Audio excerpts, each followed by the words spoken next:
Salut à tous, aujourd'hui nouvelle vidéo, on se retrouve avec Nico pour un second tuto pour le réglage de la moto. Que vous achetiez votre moto neuve ou d'occasion, c'est super important d'avoir une moto bien réglée pour soi, pour pouvoir piloter correctement. Je vous laisse profiter. Ouais. Allez, bonjour tout le monde. Donc là, aujourd'hui, on va se retrouver pour une vidéo plutôt sur la moto. Ok. Donc là, je me suis équipé avec tous les équipements qu'on a vus précédemment. Pour ceux qui ne l'ont pas vu, je vous invite à aller la voir. Donc là, ici, on va parler un petit peu des réglages à faire, des réglages primordiaux à faire quand vous achetez une moto, qu'elle soit neuve ou d'occasion, peu importe. Mais là, ici, déjà, le premier réglage que vous devez faire, c'est le réglage de votre guidon. Ok. Donc là, on va un petit peu abuser le truc. Donc là, ici, si je suis assis, bien entendu que vous ne pouvez pas rouler avec un guidon comme ça. C'est pas possible, ok? Même si vous avez un guidon comme ça, donc là, ça peut très bien vous aller, mais c'est pas bon. C'est-à-dire que là, vous devez régler votre guidon assis et après, comme la plupart du temps en motocross ou en enduro, peu importe, on est quand même debout, c'est quand même important aussi de voir ce que ça donne quand on est debout. Donc là, on voit que ça ne va pas. Ok. Donc là, je vais à l'autre extrême. Donc là, comme ça ne peut pas aller non plus. Vous allez rouler avec des coudes en bas. Donc on a plus tendance à rouler avec des coudes en haut. Donc là, vous allez rouler avec des coudes en bas. Donc là, c'est pareil. Et vous allez mal forcer sur votre ceinture scapulaire et vos articulations. Au bout d'un moment, vous allez avoir mal. Poignet et coude. Donc là, la meilleure position, donc là, on va dire la position de base, on va dire, c'est vous avez des repères sur le guidon. Ok. Donc là, on va dire, c'est vous prenez le guidon au milieu, pas trop devant, pas trop derrière. Donc là, vous testez un petit peu, vous regardez assis, hop, vous regardez debout, hop, on les regarde toujours bien devant, on teste, ok, et on s'assoit. Après, il peut y avoir des guidons légèrement devant en fonction de votre taille, si vous êtes grand, si vous êtes plus petit, des guidons plus comme ça, mais jamais à l'extrême, comme ça, ou en avant. Donc là, vous voyez, cette position, elle est pas mal, donc on va la garder. Ok. Donc une fois qu'on a réglé son guidon, on va passer au levier. Donc frein avant et embrayage. Ok. Donc pour les petites 50, frein avant, frein arrière. Donc là ici, on règle le frein l'embrayage. Donc là c'est pareil. Vous ne pouvez pas avoir un guidon, un frein avant là ou trop devant. Ok. Donc là ce qu'il faut, c'est que quand vous êtes debout, ok, parce qu'encore une fois, la plupart du temps vous allez être debout tout de même, que votre bras il soit dans l'allongement de vos doigts. Ok. Donc là ici, hop, voilà. Donc là on est pas mal et assis on est pas mal aussi. Après là c'est pareil, selon votre taille, selon votre façon de rouler, vous pouvez rouler avec le levier légèrement plus haut ou légèrement plus bas, mais ça ne doit pas être à l'extrême ou tout en haut ou tout en bas. Ok. Donc mais ça même c'est vraiment comme vous sentez vous, comment vous sentez. Il n'y a pas de réglage type. Là, le réglage optimum, le réglage de base, c'est vraiment d'avoir les doigts qui soient dans la continuité de votre bras. Ok. Donc, et exactement pareil pour l'embrayage. Donc là, une fois qu'on est là, on regarde bien, qu'on se sente bien, qu'on n'ait pas les doigts trop hauts ou les doigts trop bas. Donc là, ici, là, c'est pareil. Hop, là, il faut le lever un tout petit peu plus. Et là, on est pas mal. Donc là, maintenant que là, ça me va bien, je vais resserrer. Ok, donc une fois qu'on a vu en haut, on va descendre un petit peu. Donc là, il y a la pédale de frein à régler. Donc là, sur certains modèles, sur les modèles autrichiennes par exemple, on peut régler et la hauteur et la garde. D'accord. Donc là, par exemple, sur cette moto-là, sur la 4,5 CRF, on ne peut pas régler la garde. On peut régler que la hauteur. Donc là, si vous voulez régler une hauteur pareille de base qui va bien à tout le monde, c'est vous prenez une clé, peu importe, vous prenez un truc qui peut vous permettre d'avoir un repère. Là, ici, vous avez un contre-écrou, ok. Et là, vous allez voir. Là, hop, je ne sais pas si vous le voyez, mais la pédale, elle monte et elle descend. Donc là, moi, je veux qu'elle descende un petit peu pour que vraiment, alors là, je suis allé un peu trop bas, pour que vraiment cette clé-là ou ce repère que vous avez mis soit parallèle avec le sol. Ok. Donc là, c'est encore pareil. Si selon votre pilotage, si vous roulez plutôt Si vous avez un pilotage, vous êtes plutôt assis, si vos suspensions vous permettent de rouler assis, ben votre frein il sera peut-être légèrement plus bas. Mais ça, c'est vraiment vous à quelques millimètres à 1 centimètre près qui le réglez comme ça vous va bien. Donc là, on parle du sélecteur de vitesse, ok, qui commence à partir du 65 cm3. Donc là, ici, pareil, il peut y avoir plusieurs réglages. Le réglage de base, ça va être celui qui est au niveau du repose-pied. Après, on peut le mettre plus haut. Le problème du mettre plus haut, c'est que vous allez être obligé de lever le pied, donc d'enlever un appui du repose-pied pour venir descendre le sélecteur. Ok. Donc là, ici, il peut y avoir l'épaisseur de la semelle, l'épaisseur de la botte qui peut faire la différence. Ok. Selon, pareil, de prendre une paire de bottes qui vous va bien. Mais si vous le mettez trop bas, ben là pareil, vous allez devoir vraiment trop glisser, venir sur cette tranche-là de repose-pied et manquer d'appui. Donc là, le mieux, c'est de vraiment avoir un sélecteur qui est au niveau de votre repose-pied. Tout dépend, parce qu'après, si vous voulez le régler, c'est possible que ça monte un cran de trop et que ça soit abusé. Après, moi, ce que je vous conseille, ben, c'est d'essayer, hein, de mettre un peu plus haut, vous roulez. Et si vraiment vous devez enlever votre pied pour descendre la vitesse, mais vraiment le lever, mais genre vraiment très haut, c'est pas bon. Il faut que vraiment votre pied, tac, tac, ça reste toujours en contact au maximum avec le repose-pied. Concerne les vérifications à faire avant d'aller rouler, donc avant chaque séance, ou même quand vous achetez une moto, qu'elle soit d'occasion ou neuve, c'est toujours contrôler la tension de la chaîne. Okay. Alors, on dit toujours qu'il faut qu'il y ait l'espacement de 3 doigts. Après, ça dépend de l'épaisseur de vos doigts. Mais là, par exemple, si je passe si je mets les doigts au niveau de la petite protection plastique, là, hop, là on voit qu'il y a un petit battement. Mais là, la moto, elle est sur le lève-moto. C'est-à-dire que quand la moto, elle va descendre, la chaîne va se tendre un peu. Donc là, on peut considérer qu'on est pas mal. Ok. Autre vérification à faire, surtout quand elles sont neuves les motos, c'est un peu tout ce qui est serrage. Donc, mais surtout le serrage de la couronne. Là, vous mettez alors le mieux, c'est de démonter, de mettre du frein filet et de remonter. Généralement, maintenant, ils mettent du frein filet d'origine. Mais là, hop, vous vérifiez au moins le premier serrage. Après le rodage, pareil, vous revérifiez. Si au bout de 2-3 fois, ça n'a pas bougé, vous n'avez pas resserré d'un cran, en général, c'est que ça ne bougera pas. Autre chose à vérifier, c'est les rayons. Okay, donc là, les rayons, c'est important. Si vous n'avez pas des rayons bien serrés, votre roue, elle peut bouger et ça peut endommager vos roulements de roue. Okay, donc ça, c'est une vérification qui ne prend pas spécialement longtemps.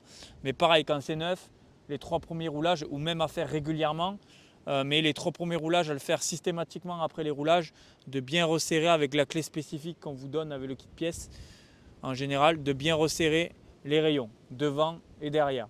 Et pareil, après, c'est un entretien à faire un peu moins régulièrement, mais à faire tout de même. Ok, donc là maintenant, on va parler un petit peu du châssis.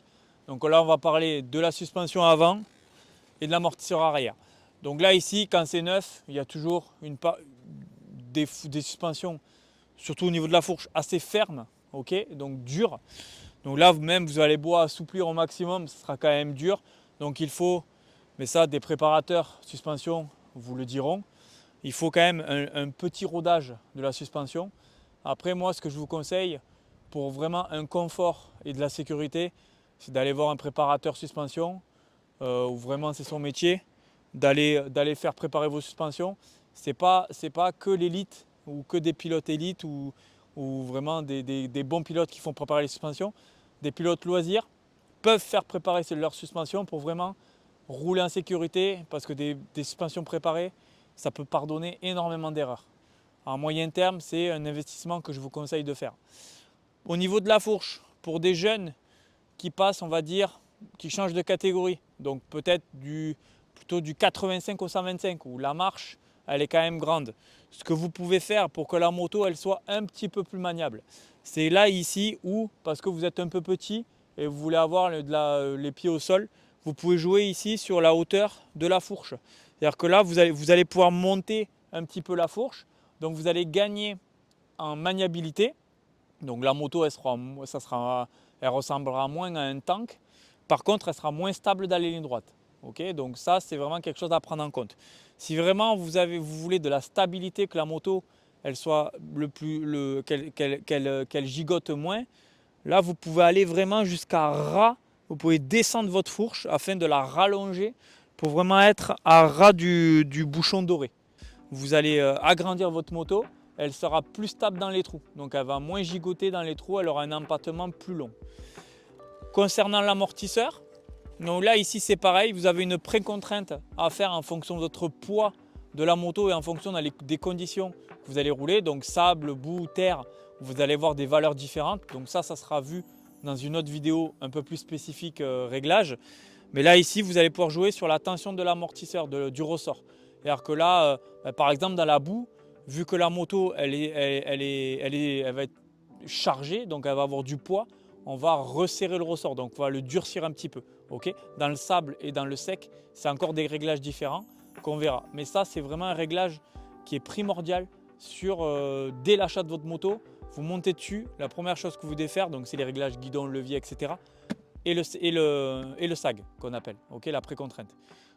Ok, donc là maintenant qu'on a réglé tout ça, on a réglé son guidon, c'est son sélecteur, enfin ses leviers, pardon, sélecteur de vitesse, frein arrière. On va parler un petit peu de la position sur la moto. Donc comme j'ai dit tout à l'heure, on va rouler quand même principalement debout sur une moto. Quand on est débutant, on ne sait pas trop comment on se met debout. On sait qu'il faut se mettre debout, mais on ne sait pas comment. Donc c'est ce qu'on va voir maintenant. Okay, donc là, en termes de position de pied, il y a deux écoles. Il y a une école où c'est les repose-pieds, on met en position de ses pieds, on va dire, voilà, au-dessus de son frein arrière ou légèrement décalé, on regarde devant. Donc là, ce qui est important, donc ça on le verra plus en détail tout à l'heure, c'est de cambrer vraiment le dos, okay, de sortir un petit peu son bassin et d'avoir les genoux au niveau des pieds, okay, au niveau des chevilles. Il ne faut pas avoir des genoux comme ça ou des genoux trop en arrière. Enfin, les genoux trop en arrière, ça dépendra des conditions encore une fois.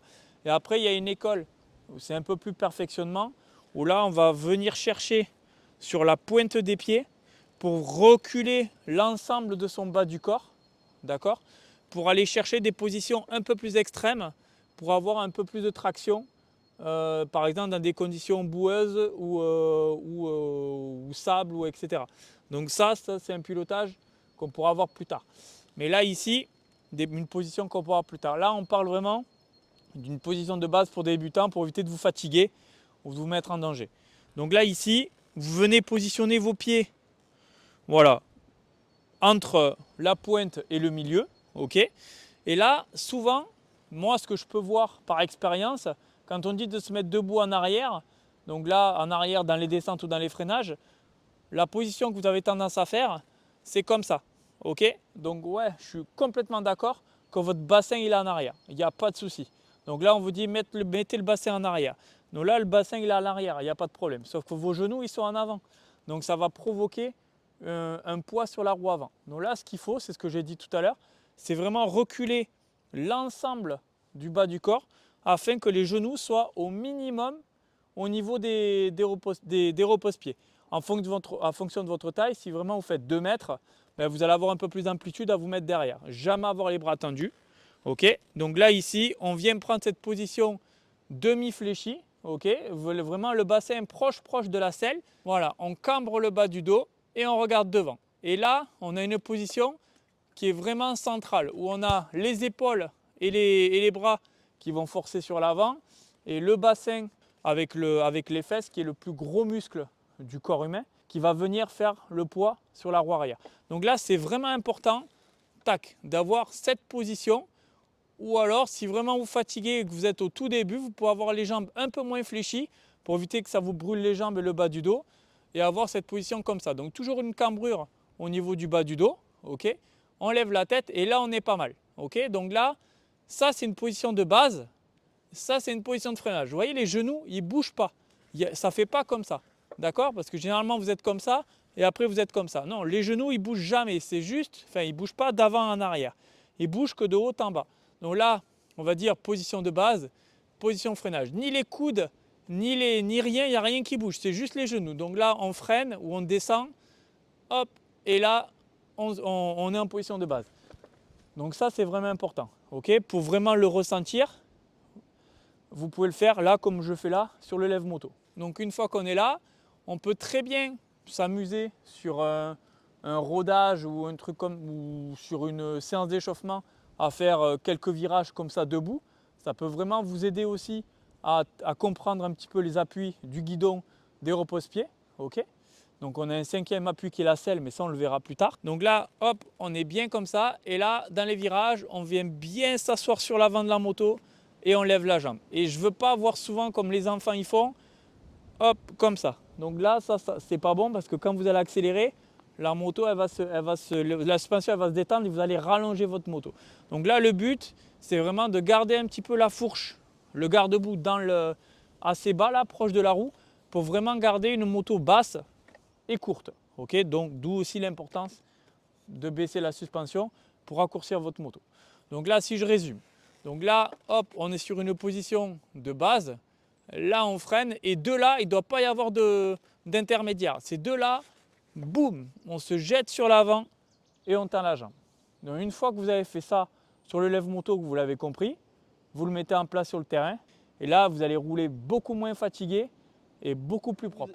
Merci à vous d'avoir regardé la vidéo. On se retrouve très bientôt avec Enzo pour l'épreuve du championnat du monde d'enduro extrême à Alès.